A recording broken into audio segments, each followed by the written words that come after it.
तो अब तक हम पढ़ चुके हैं। देखो, भंबल दा 25 सालों से ट्रैक पर दौड़ रहे हैं। तो वे हमेशा क्या है, दौड़ में पीछे ही आते थे, पर फिर भी वे भाग लेना नहीं छोड़ते थे। तो पहली बार मतलब ज़िंदगी में एक ही बार उन्हें पुरस्कार के लिए बुलाया गया था। और जब स्टेज पर बुलाया गया तो सभी दर्शक यही समझते हैं एवं भंबल दा यही सोचते हैं शायद बाधा दौड़ में सेकंड या थर्ड पुरस्कार के लिए उन्हें बुलाया जा रहा है, सेकंड या थर्ड आने के लिए।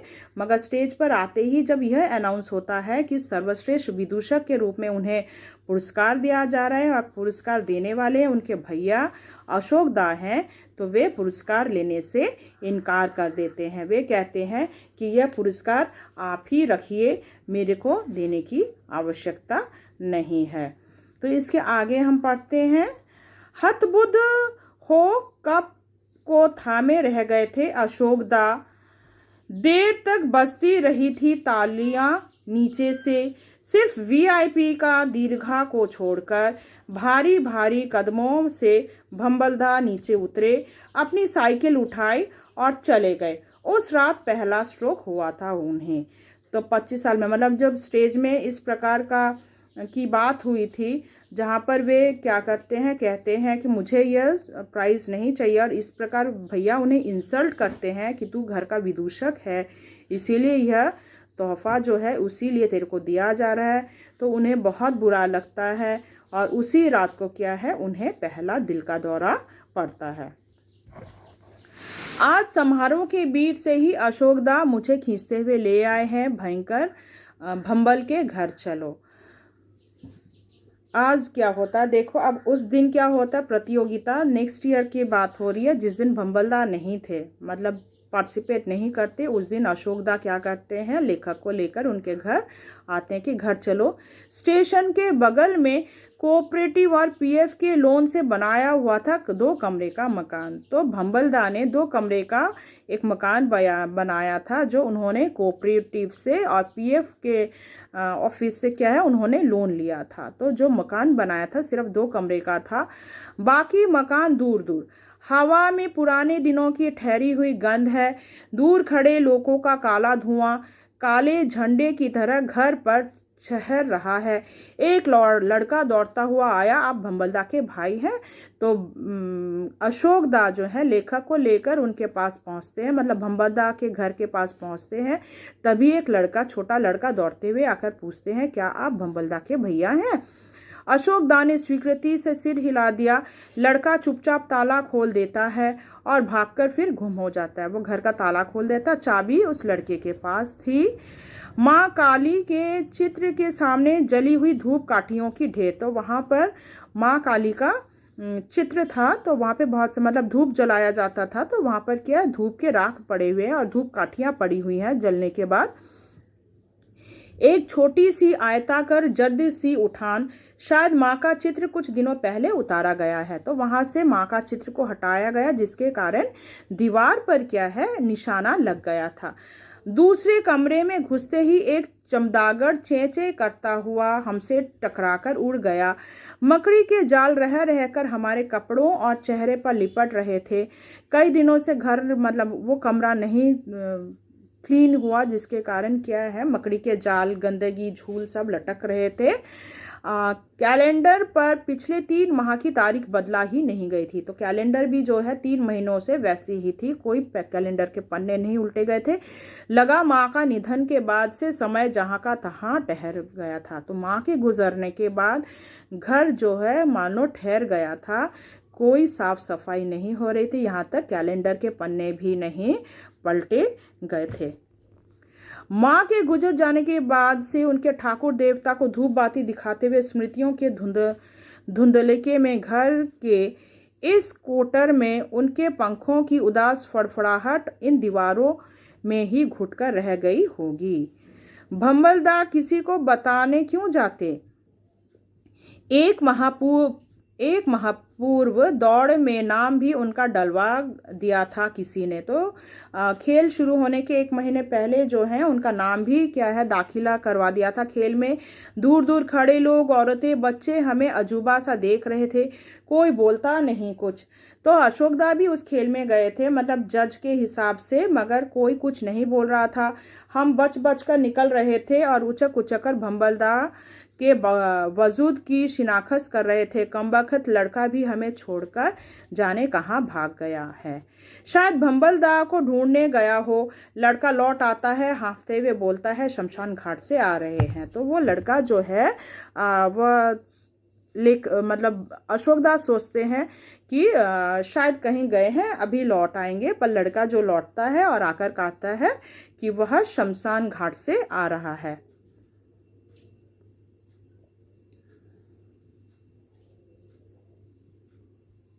मतलब बालक क्या कहता है कि आप लोग क्या शमशान घाट से आ रहे हैं। हमारा कलेजा धक्सा रह जाता है। तो बोल जैसे ही शमशान घाट की बात सुनते हैं तो उसका जो है कलेजा धक्सा रह जाता है कि आखिर यहाँ पे भैया सोचते हैं कि शमशान की बात क्यों आ रही है। हकलाते हुए कहता हूँ नहीं नहीं, क्यों क्या हुआ पूछता है। तब पूछते हैं बालक से कि क्यों क्या हुआ, आपको नहीं मालूम कल रात ही उन्हें दूसरा दौरा पड़ा था। तो रात को क्या है उन्हें दूसरा दौरा पड़ता है। आज सुबह ही वे गुजर गए और आज सुबह क्या है भंबलदा गुजर गए। यह कागज छोड़ गए हैं भैया के नाम। और वो बालक जो है एक चिट्ठी देता है, कहते हैं कि भैया जो हैं मतलब भंबलदा जो हैं अशोकदा के लिए चिट्ठी छोड़कर गए।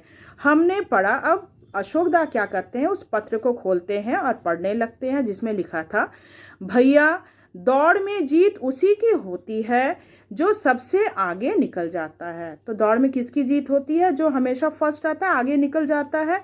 चाहे वह लंगी मारकर निकल जाए या गलत ट्रैक हथिया कर। चीटिंग करके काफ़ी लोग आगे निकल जाते हैं।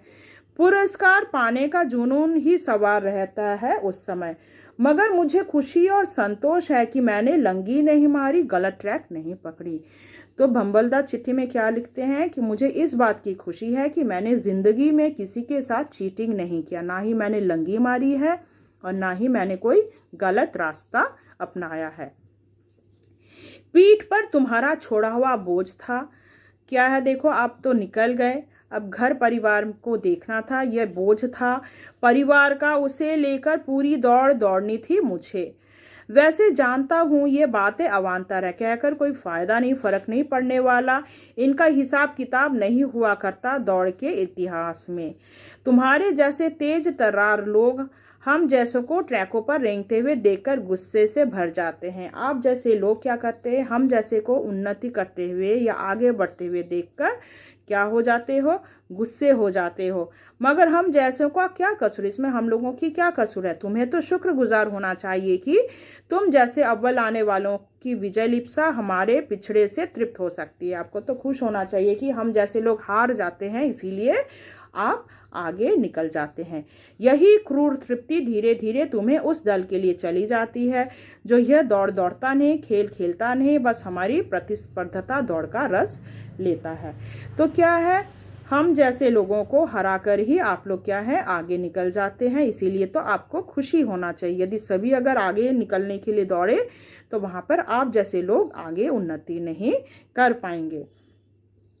वह चुपचाप देखता आया है सांड युद्ध को, तप्त चटकारे ले लेकर देखता आया है ग्लैडिएटर्स के युद्ध को। आज वही दल म्यूजिकल चेयर जैसे खेल रचता है। मतलब म्यूजिकल चेयर में क्या रहता है, एक चेयर रहता है और दौड़ने वाले काफ़ी लोग होते हैं। तो ये ज़िंदगी भी वैसी है, मतलब उसको पाने के लिए, एक सीट को पाने के लिए क्या है ज़िंदगी में लोग भागते रहते हैं। किसी भी तरह लंगी मार के हो या किसी को पराजित करके ठेल कर गिरा देते हैं करके वे उस कुर्सी तक पहुंचने के लिए, मतलब उन्नति के कुर्सी में पहुंचने के लिए कोशिश करते हैं।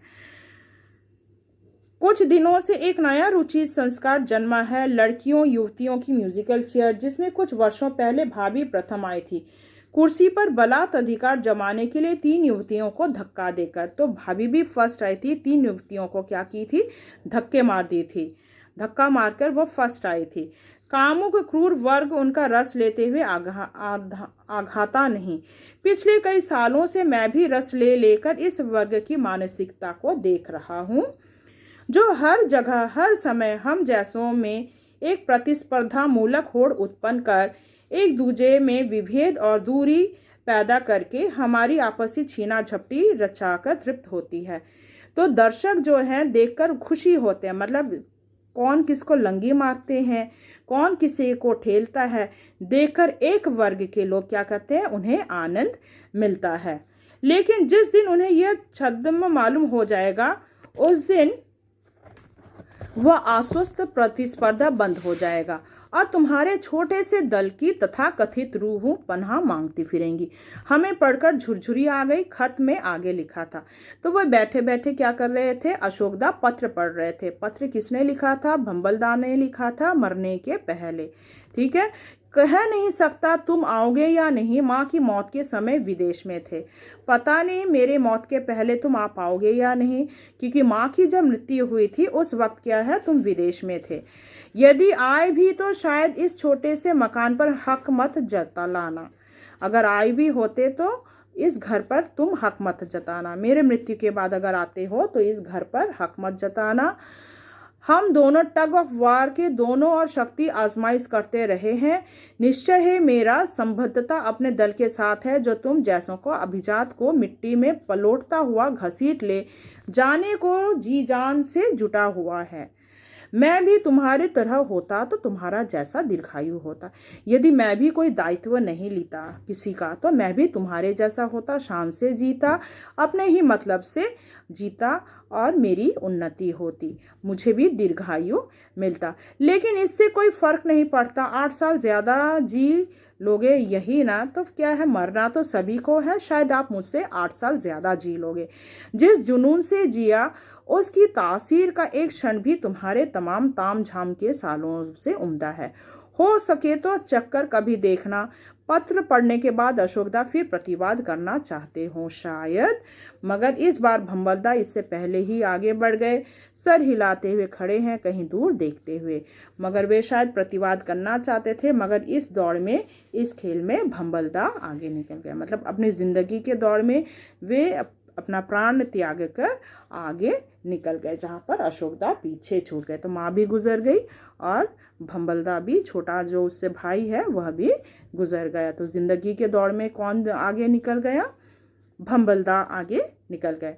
पत्र समाप्त करते हुए हम एक बार फिर बाहर सारे परिदृश्य का जायजा लेते हैं तो अजीब सी अनुभूति घेरे चली आती है। लोगों का काला धुआं काले काले पताखे की तरह अभी भी विरोध प्रदर्शित कर रहा था और भंबलदा, लगता नहीं है कि भंबलदा नहीं रहे, लगता है दौड़ते हुए दृष्टि सीमा के पार चले गए हैं। तो पत्र समाप्त होता है। अशोकदा को ऐसा लगता है भंबलदा कहीं नहीं गए हैं, यहीं आसपास कहीं होंगे। ठीक है, तो मेरे ख्याल से आपको इस पाठ का, धावक जो पाठ है उसका सारांश आपको समझ में आया होगा। इससे संबंधित प्रश्नोत्तर मैं आपको PDF के माध्यम में भेज दूंगी। धन्यवाद।